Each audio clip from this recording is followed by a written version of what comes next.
Hello, my name is Delara Hightower. A week after my father's will was read, my brother hosted a celebration where I was seated near the kitchen and mistaken for staff. He laughed when I inherited nothing but a rusty old car, looked me in the eye and said, "Need gas money?" I didn't say a word. I just smiled. But what no one knew was that the car he mocked held everything they tried to erase: proof of forgery, a second will, my father's final voice. They thought they cut me out of the family. But what if I was the only one he actually trusted? I hadn't been back to the estate in Charleston since the funeral 2 weeks ago, and even then, I'd barely stayed long enough to say goodbye. The air still carried the weight of mourning, but it had grown colder, emptier. As I turned onto the long gravel drive that led to the house I once called home, the silence in my car felt louder than ever. It wasn't grief that kept me quiet. It was the realization that nothing about this place had ever really been mine. The staff barely acknowledged me as I stepped out. One of them nodded politely before returning to whatever they were doing, trimming hedges, dusting railings, placing fresh-cut flowers in vases too expensive for anything real to grow from. My cousins whispered near the porch, but no one came to hug me. No one even asked how I'd been. I was a footnote in my own family's story. Inside, the air was thick with formality. Mahogany paneling, crystal chandeliers, paintings of dead men with stern faces. Everyone was dressed in black or navy. The lawyer, Mr. Keene, stood near the fireplace holding a thick leather folder. He didn't smile. "As you all know," he began, "Mr. Hightower left very specific instructions in his final will. We are here to execute them." Orson, my older brother, leaned back in his chair like he owned it. And he did, technically. The estate, the family business, the stocks, all of it was coming to him. Even before the papers were read, we all knew it. To Orson Hightower, Mr. Keene said, goes the family estate, the company shares totaling 74%, and the Charleston holdings. A few people clapped politely. Orson didn't bother pretending to be humble. He just smirked. "And to Delara Hightower," Keene continued, adjusting his glasses. "Your father left a personal item, the 1971 Chevrolet Impala stored in the barn, and a handwritten letter, which I will pass to you privately." A silence fell over the room. It was so quiet, I could hear the ice clinking in someone's glass across the room. I kept my face still. Calm. Dignified. Orson leaned in, just enough for only me to hear. "Need gas money, sis?" I didn't respond. I didn't flinch, but I felt the heat rise in my chest like boiling water under a lid. That night, Orson threw a celebration on the terrace. Champagne flowed, strings played. Everyone smiled for photos. I wasn't in a single one. I looked at my invitation again. They'd printed my name as Delora. Not Delara. A typo, they'd say. Just a clerical error. But I knew better. I was always the one they forgot to include correctly. The afterthought. They seated me next to the kitchen door, where servers came and went. At one point, a guest handed me an empty glass and asked for more champagne. I didn't correct her. I just took the glass, walked to the edge of the terrace, and placed it down beside the fountain. I never brought her drink back. I watched Orson soak in the admiration like it was sunlight. Every word he spoke dripped with charm he hadn't earned. He held court like a king, my father's legacy folded neatly into his designer suit. I walked away quietly, heels clicking on the stone floor. No one noticed. No one asked where I was going. Not even my aunt, who used to braid my hair on Sundays. The air turned colder as I reached the edge of the property. Past the hedges, past the stables. There it was. The barn. A soft glow from a motion sensor light spilled out into the gravel. I stood there a moment, remembering something my father once told me when I was 12, the last time he showed me the Impala. "Some things take time to reveal their value," he'd said. Back then, I thought he meant the car. Now, I wasn't so sure. I stepped forward, my eyes locked on the silhouette behind the barn window. You left me more than they can see, didn't you? I didn't go back into the house after that. I slipped around the edge of the terrace and followed the narrow path that led past the garden beds and around the garage, then down toward the old barn. The laughter from the party behind me faded with every step. Somewhere between the stone archway and the gravel path, I stopped hearing Orson's voice at all. The barn hadn't changed. Weather-worn wooden planks, the old lock rusted but still working. I stepped inside and flicked the switch. As always, it didn't work. Moonlight spilled in through the slats high on the walls, cutting across the dust like pale ribbons. The air smelled of old motor oil and pine. I didn't bother turning on my phone flashlight. I knew where the Impala was. I walked straight to it, pulled back the cover, and stood there a moment. It looked just like I remembered. Blue paint faded almost to gray, a long scratch running down the passenger side from when I backed into a mailbox at 16.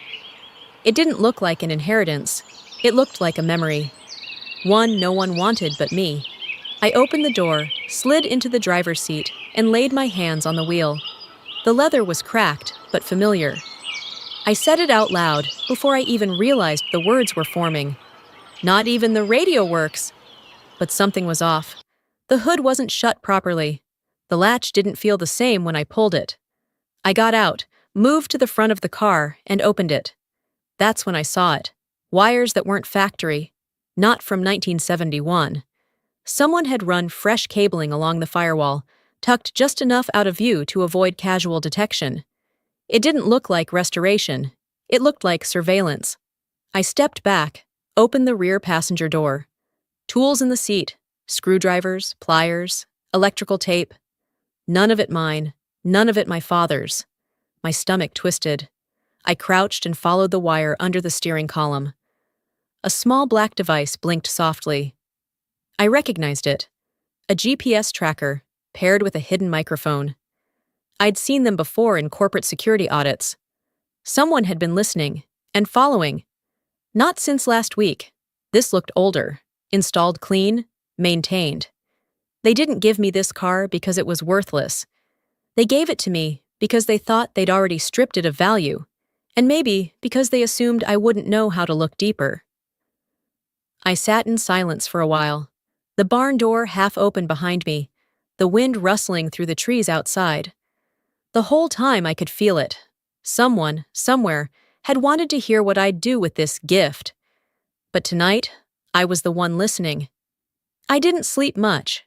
The next morning, I left early and drove across town to the co-working space I'd used the past year when I worked remotely for the company. I logged into the network, or tried to. Access denied. I thought maybe I mistyped. Tried again. Same result. My email wouldn't connect. I tried the backup system login. Blocked. Then I went to the internal project tracker, something I helped build, and found nothing. No user ID. No credentials. I called Claire. She'd been on the tech team 2 years longer than I had, and though we weren't close friends, we shared enough late nights on launches to have mutual respect. Hey, Claire, it's Delara. A long pause. Oh. Hi. Are you okay? Quick question, I said, forcing calm. Did something happen to my account? I can't access anything. Another pause. I could hear her clicking something on a keyboard. Yeah. I don't think I'm supposed to say this, but they removed you last month. Last month. Orson said it was retroactive. She added quickly, like she didn't want to be caught talking. He had IT roll back the logs, like you never had access. Del, I'm sorry. I thanked her, hung up, and stared at the traffic light outside the window. It wasn't just about control, it was about erasure. I didn't cry. That would have felt like giving them what they wanted.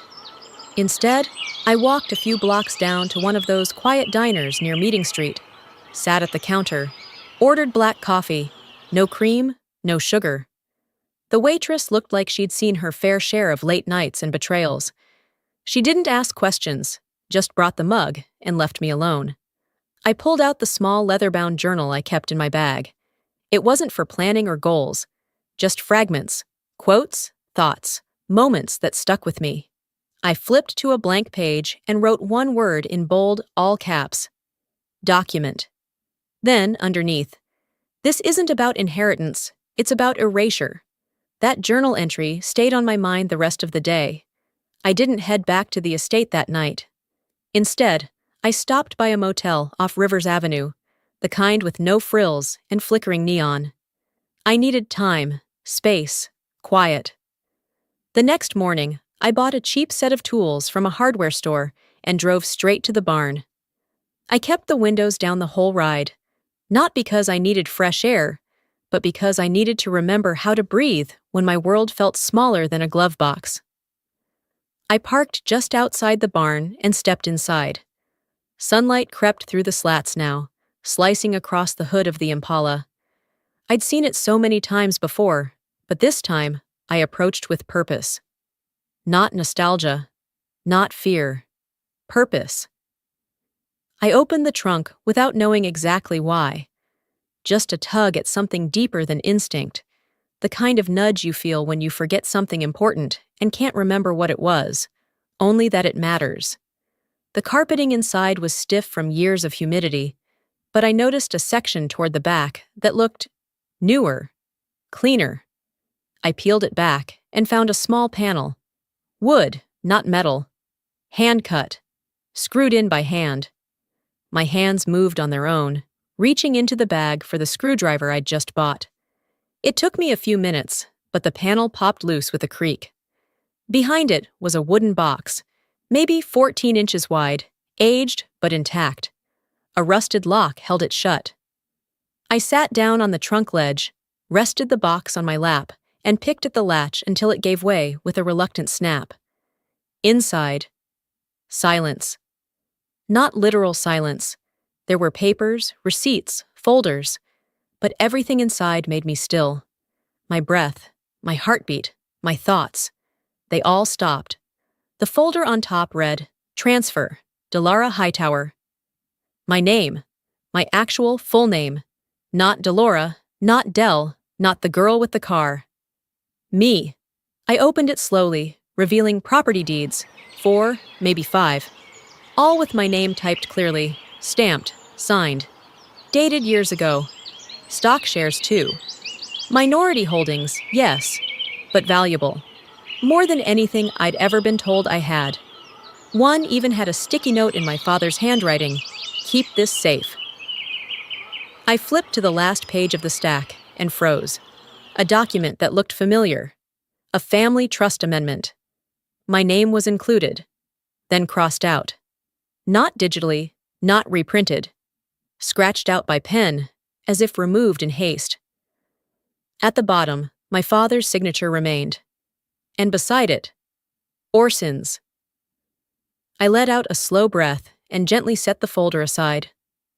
My hands reached deeper into the box and pulled out a smaller envelope, yellowed, sealed with a waxy red dot. There was no label, no name, just tucked beneath the documents like a secret he'd hoped I'd find. I opened it carefully. The letter inside was shaky in ink but deliberate in tone.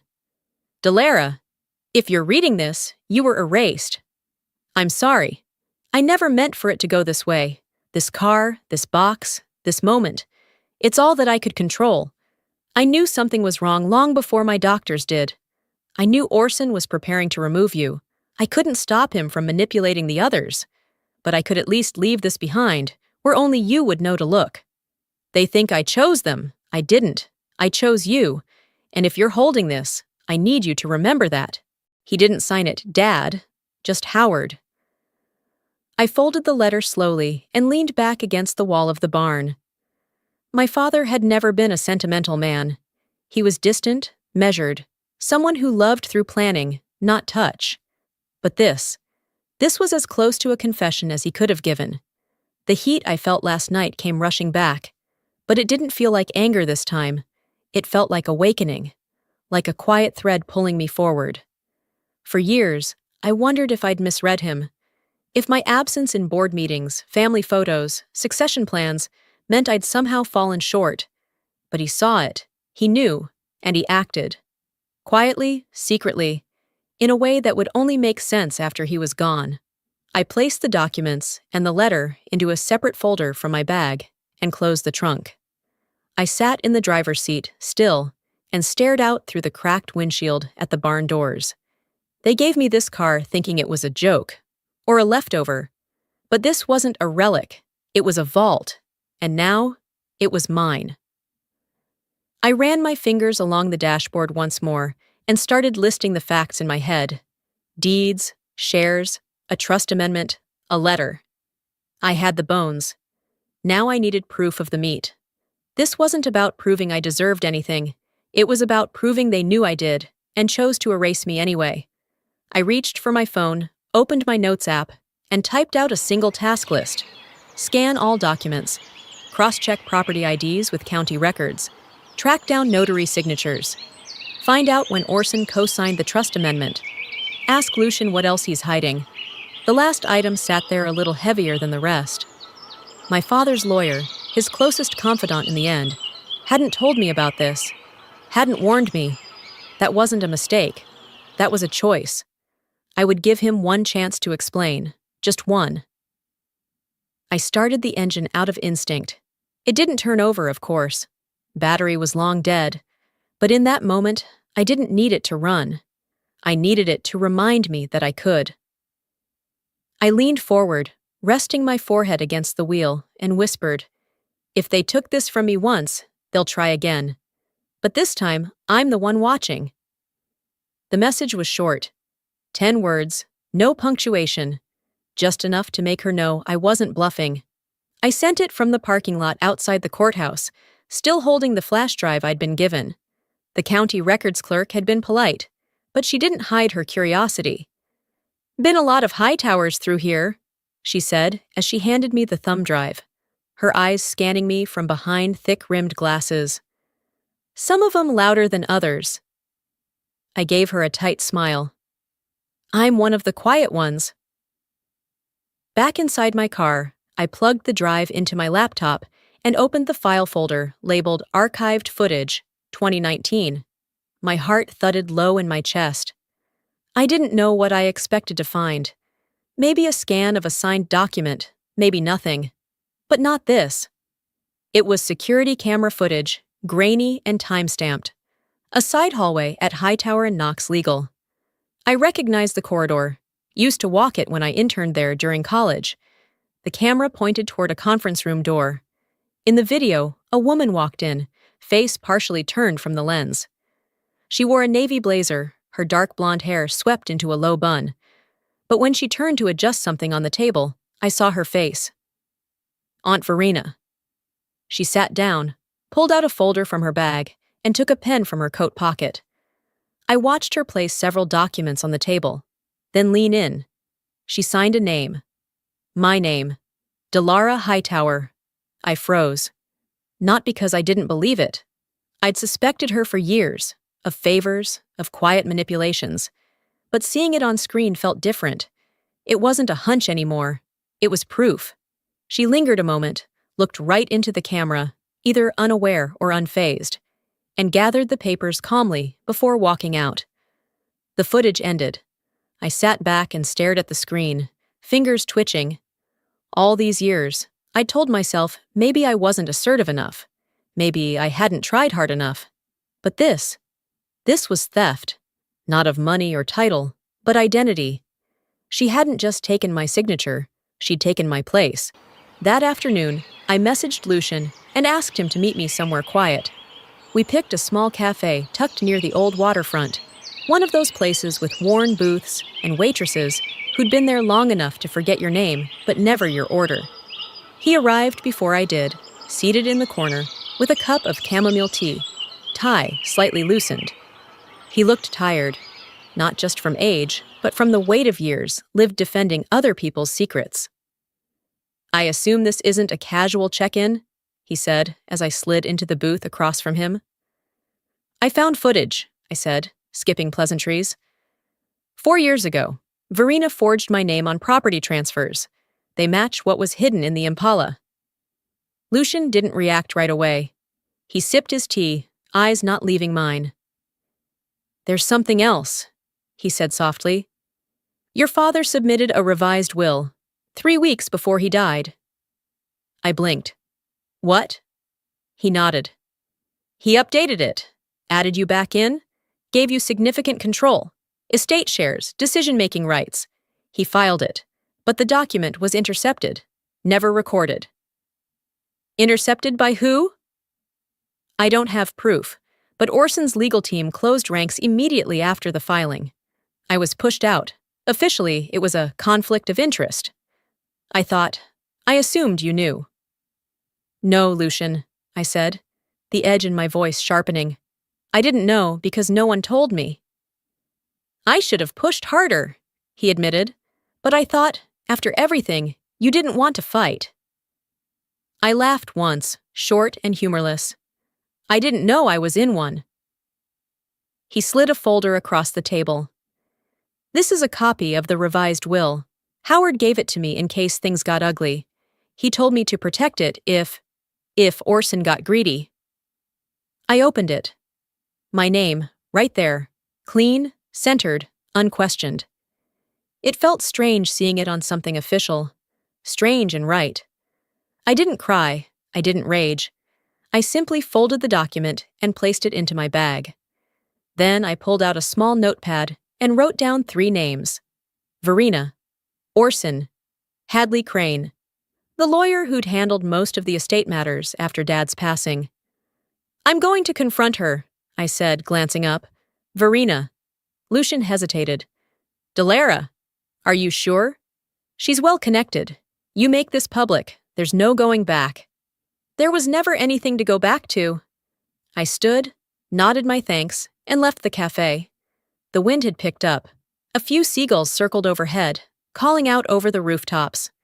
Back in the car, I stared at the screen again. Verena's face, the pen, my name.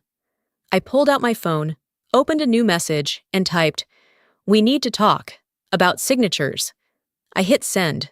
The sun had dipped below the rooftops by the time I pulled up outside the downtown event hall. The invitation had arrived in a sleek black envelope. No RSVP requested, just expected. Orson was calling it a legacy celebration. That name alone told me exactly what he planned to do: rewrite the story in real time. I stepped inside, unnoticed, as the crowd mingled over past hors d'oeuvres and bottomless glasses of Pinot. No one looked twice at me. Not the executives shaking hands, not the board members nodding through practiced smiles. To them, I was still the girl who got the car, and nothing else. That's how he wanted it. From the back of the room, I watched Orson glide onto the stage. Navy suit, crisp collar, smile so polished it could blind a camera flash. The room hushed. He adjusted the mic, cleared his throat, and began the performance. I want to thank everyone here tonight for carrying my father's legacy forward, he said, his voice rich with feigned humility. Howard Hightower believed in hard work, integrity, and family unity. Tonight, we honor that spirit. On cue, a screen behind him lit up. A montage began. Childhood videos of Orson playing baseball in the yard with Dad. Graduation photos, business milestones. Not a single clip of me. Not one. Even group family photos had been carefully cropped or blurred, my presence erased like a smudge on glass. The final image was of him and Dad, seated side by side at the company headquarters, framed as if it were a passing of the torch. I could practically hear the camera shutter in my memory, because I took that photo. And I remembered standing behind the lens, holding back tears, because Dad had asked me to capture the moment, instead of sitting beside him. A reporter raised her hand during the Q&A. Mr. Hightower, how do you respond to your sister's recent claims about a second will? His smile didn't flinch. My sister is grieving. We all are, but grief doesn't change legal filings. Polite laughter followed. I didn't move. I didn't blink. I let his words settle around the room like smoke from a match lit too close to dry timber. After the event, I didn't wait for him to spot me. I turned and walked out the side exit, took the back road to the estate, and drove straight to the barn. The car was still there, untouched. I sat in the driver's seat and opened the glove compartment out of habit, even though I'd checked it before. Something felt off. I reached under the dashboard, and my fingers brushed against a strip of electrical tape. Tucked behind the panel was a flash drive. Tiny. Unmarked. I grabbed the old laptop I'd stored in the back seat, booted it up, and inserted the drive. It buzzed quietly. A single file appeared. Voice MP3. I clicked play. My father's voice filled the barn. Worn, thin, but unmistakably his. "If you're hearing this," he began, "they didn't want you to. That car is your shield." He paused, breath labored. "Orson is capable, but careless. He'll burn what he can't control. I saw it. Too late, maybe, but I saw it." I sat still, my hand on the laptop. The old air in the barn seemed to press closer around me, like it wanted to listen too. "I made mistakes," he continued, "but not this one. You were never meant to be erased. You were meant to outlast them. This file, these documents, they're yours now. The truth will wait for you, just like I did." The file ended. I didn't cry. Not the way I had in the past, quietly and alone. What rose in my chest wasn't sorrow. It was recognition. I wasn't left out. I was hidden, shielded. They didn't forget me. They feared me. That night, I didn't sleep. I stayed in the barn, listening to the recording again and again. Not because I didn't believe it, but because I needed to feel each word anchor itself inside me, to remind me of what I was holding. Orson wanted a version of me the world could dismiss, a grieving, bitter sister who got a rusty car and nothing more. A woman too emotional to lead, too detached to be trusted. But that version was a lie they painted so they could pretend the theft was justified. And if I had any say in it, it was about to be set on fire. I opened my laptop, copied the audio file onto a new drive, and slipped it into my pocket. I reached for the notebook I kept beside the gear shift, flipped to a clean page, and wrote, "Release everything, all at once." Then, just below it, "Then it's time to burn the version of me they made up." I didn't sleep that night. Instead, I watched the city roll slowly into dawn from the window of a 24-hour cafe tucked between a dry cleaner and a bookstore that hadn't updated its front display since last year. I had my laptop open, but I wasn't typing. Not yet. The folder on my screen was labeled Erased Truth. Inside it, the forged signature video, the unfiled will, the property deeds, the audio file from the barn. Proof. Not of what I lost, but of what they stole. At 6:12 a.m., I hovered over the upload button. One click, and there would be no going back. The lies wouldn't be hidden behind mahogany doors or locked drawers anymore. They'd be exposed, bare, public, undeniable. I took a slow sip of cold coffee, then clicked. It took less than 30 seconds. The archive was live. Then I opened a blank post, attached the link, and wrote, "In honor of my father, and the truth he left behind. For those who never got a seat at the table, even when they helped build it." I hit publish. I closed the laptop and leaned back, letting the hum of the city seep in. I didn't check reactions. I didn't refresh. I just breathed. By the time I drove back to my place an hour later, my phone was buzzing nonstop. Missed calls, texts from numbers I hadn't saved, notifications from news outlets. The post had gone viral, not just within the business circles, but across Charleston. Erased Daughter was trending by mid-morning. Local journalists called it the scandal of the season.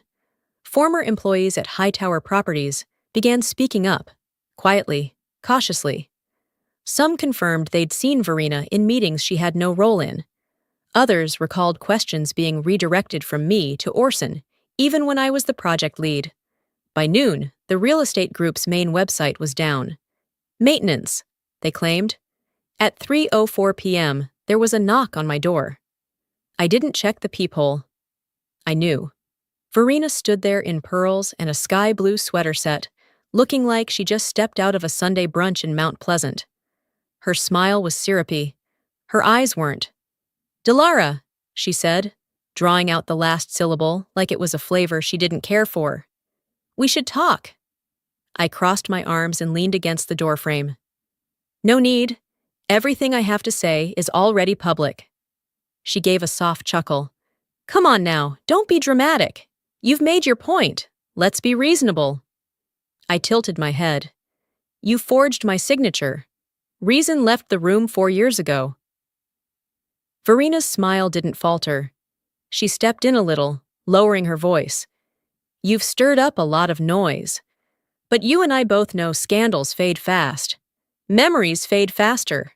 Charleston loves a comeback story. Let Orson have his." "What makes you think I care about Orson's story?" I asked. "Because you're not a destroyer, Dilara. You never have been." Her tone shifted, just enough to sound almost genuine. "Let's fix this. Quietly, what do you want?" I laughed, dry and low. "Not your money, not your fake family." She blinked, then straightened. "You'll ruin him." "No," I said. "He's doing that himself." She stared at me for a long moment, then gave a tight nod. "You've changed." I finally stopped asking for permission. Verina didn't argue. She turned and walked down the steps without another word. That night, I made a pot of tea and sat at the kitchen table while the comments rolled in. There were the usual trolls, the ones who called me greedy or bitter or irrelevant. But most were different. Messages from people I didn't know, some with only a few followers, others with thousands. I worked in a family business too. My brother took the credit, my mom let him. My aunt signed over my inheritance when I was 18, told me it was for the good of the family.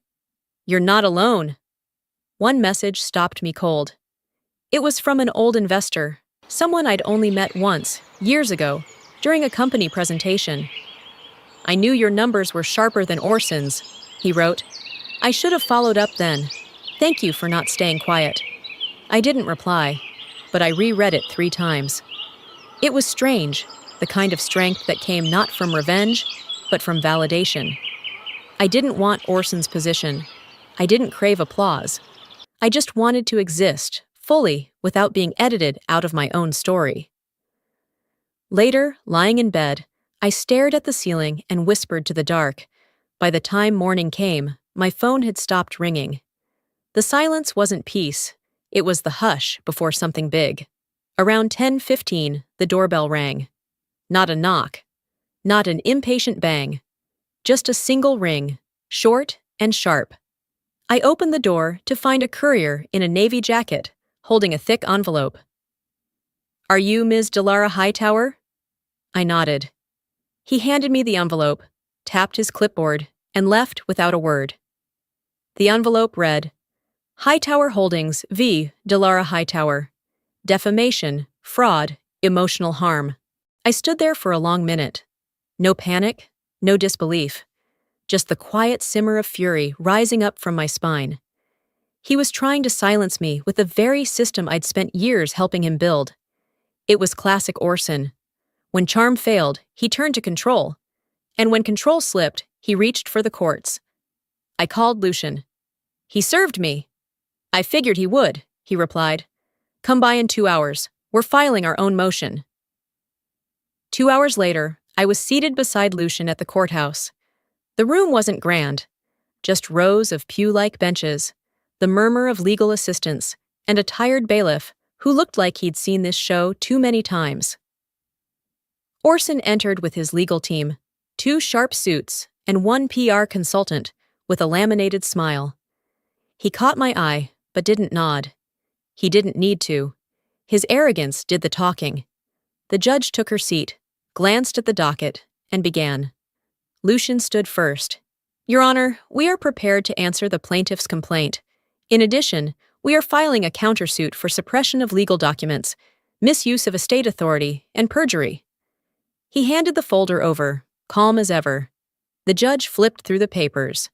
Her brows lifted at the audio transcript. "This is the late Howard Hightower's voice?" "Yes, Your Honor," Lucian said. "Unedited. Verified timestamp. The clip will show him stating clearly that my client was excluded by design, not by merit. The courtroom went still. Orson shifted in his chair, jaw tightening. His attorney asked for a brief recess. It was denied. That night, I made no public statements. But they did. A popular podcast ran a segment titled, "Sister with a Laptop or Corporate Conspirator." They played clips from my deposition, mocked my handwriting on the will draft, and ended with, "Sounds like someone's mad the trust fund missed her name." I listened once. That was enough. Instead of reacting, I posted a video. No voiceover, no commentary. Just 4 images side by side. A screenshot of the email deletion logs. A scan of my signature forged by Verena. A time-stamped version of the trust amendment. The audio file of my father saying, "I trust her. I only trust her." No hashtags, no captions, just the truth. It was shared 42,000 times in 12 hours. The shift was immediate. Sakshi's daughter became your daughter of the truth.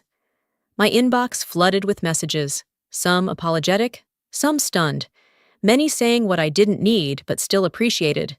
"We believe you now." The next morning, Orson's lead attorney stepped down. No press release, no explanation, just a silent exodus from a sinking ship. And then came the investor letter. One of the top stakeholders in Hightower Holdings posted an open memo to the board. "We regret our misplaced confidence. Our future lies not in manufactured legacy, but in integrity." The company stock dipped 13% in a day. For once, I didn't feel victorious. I felt vindicated. This wasn't about winning. It was about being seen. At the courthouse that afternoon, reporters waited outside. I stepped through the doors in a navy dress I'd owned for 5 years, the same one I wore to Dad's memorial. The crowd pressed forward. "Delara, do you have any comment? Will you settle? Is Orson stepping down?" I held up a hand, not to silence them, but to signal I had one thing to say. "We're not done yet." The invitation arrived the next afternoon, delivered by hand, thick ivory cardstock with gold trim. It smelled like money, the kind of event where legacy was not discussed, but displayed. I wasn't surprised to see Orson's name printed in bold, honoring excellence in business leadership, Orson Hightower. Below it, in smaller type, "Family guests welcome, Ms. Delara Hightower, confirmed." I read that last line twice. Confirmed? I hadn't RSVP'd. It was a calculated move. He wanted me there, not to reconcile, but to stage his version of redemption. A carefully curated moment where he could play gracious, turn the tide, and silence me once and for all. I decided to attend, not because I wanted the spectacle, but because I wasn't finished. That Thursday evening, I pulled into the Charleston City Hall parking lot just after 6. The plaza was already buzzing with press vans, valet lines, and small clusters of attendees in cocktail attire, checking their teeth in phone screens and adjusting cufflinks. Inside, the rotunda glowed with chandeliers and political polish. Rows of seats faced a podium flanked by banners bearing the Hightower crest and some vague motto about legacy with integrity. I found my seat in the 3rd row, pre-assigned, right side, just far enough to frame me in press photos without putting me too close to Orson's spotlight. He took the stage at 6:45 sharp. He looked thinner than usual, sharper around the edges. His voice, though, still had the same smooth cadence. I recognized every syllable, scripted, practiced. "Ladies and gentlemen, tonight is not just about me," he began, "but about honoring the work my father built, and the unity of our family which has endured, even through difficult seasons." He paused. A calculated breath. "There have been misunderstandings, moments of tension, but tonight we choose reconciliation. We choose to move forward." Then he did it. He gestured toward me. "Delara, would you join me?" The crowd shifted. Heads turned. Cameras clicked. I felt every eye follow me as I rose. I climbed the steps slowly. Not to stall, but to steady myself. I didn't look at Orson right away. I looked at the people in front of us. the board members who'd nodded along with every lie, the socialites who had once asked me if I was the adopted one, the employees who pretended I didn't exist. Then I turned to my brother. He extended the mic toward me, eyes warm with performance. I took it gently, then stepped half a pace away. "There are truths," I began, my voice calm and clear, "that do not need forgiveness. They need exposure." Silence. A real one. Not the kind that hangs between speeches, but the kind that cuts through noise like glass. I handed the mic back and walked down the steps without another word.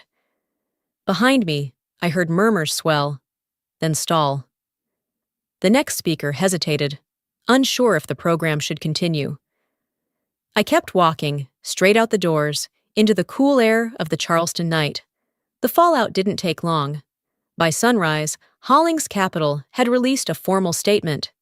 "We are withdrawing all financial support from Hightower Holdings, effective immediately, due to revelations of misconduct and intentional misrepresentation."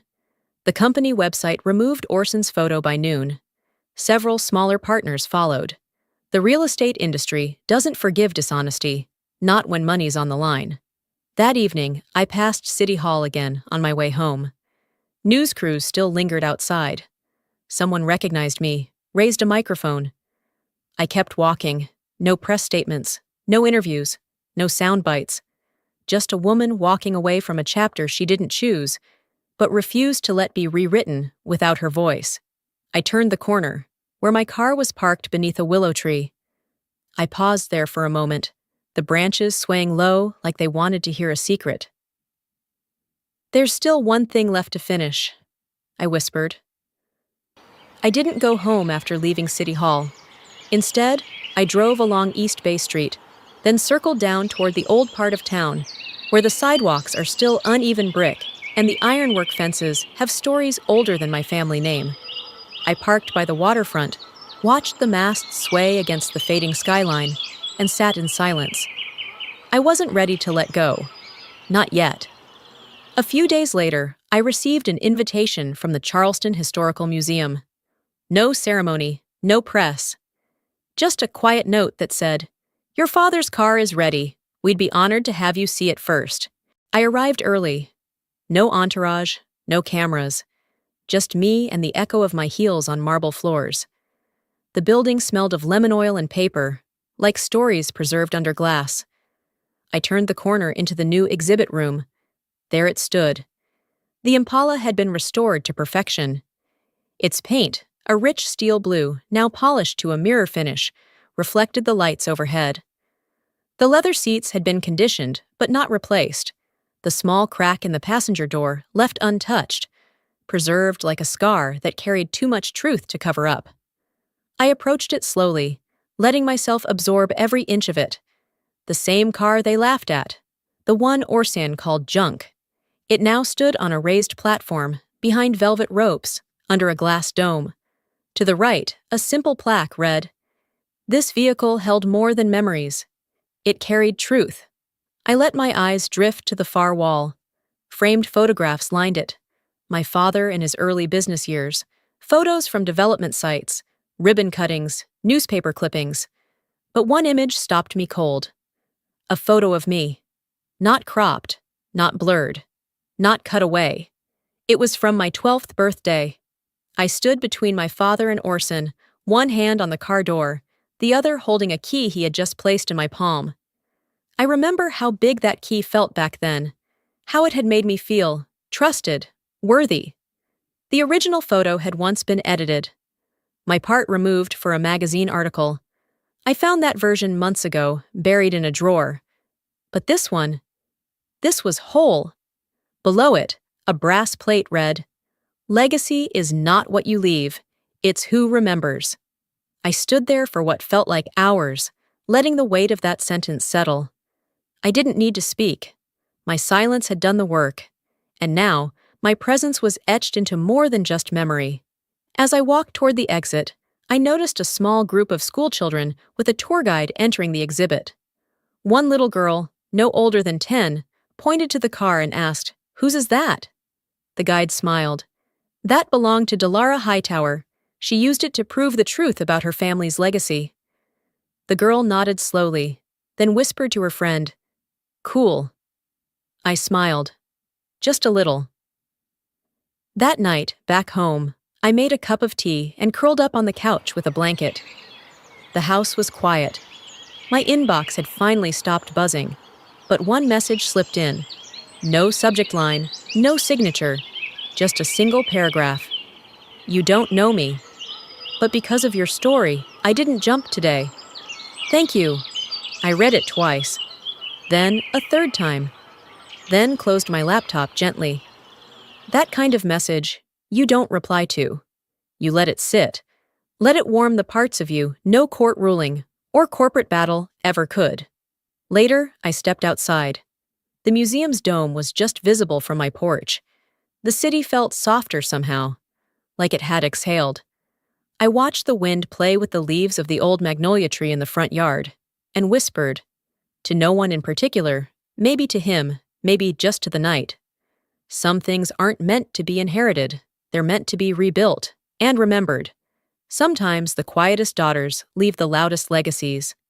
Some things aren't taken from you, they're buried, hoping you won't dig deep enough to find them. But truth has a way of surfacing, especially when someone dares to stand up alone. What would you have done if your own family erased you from your legacy? If this story moved you, share your thoughts in the comments. And don't forget to subscribe, because every family has secrets, and we've got more stories you won't believe.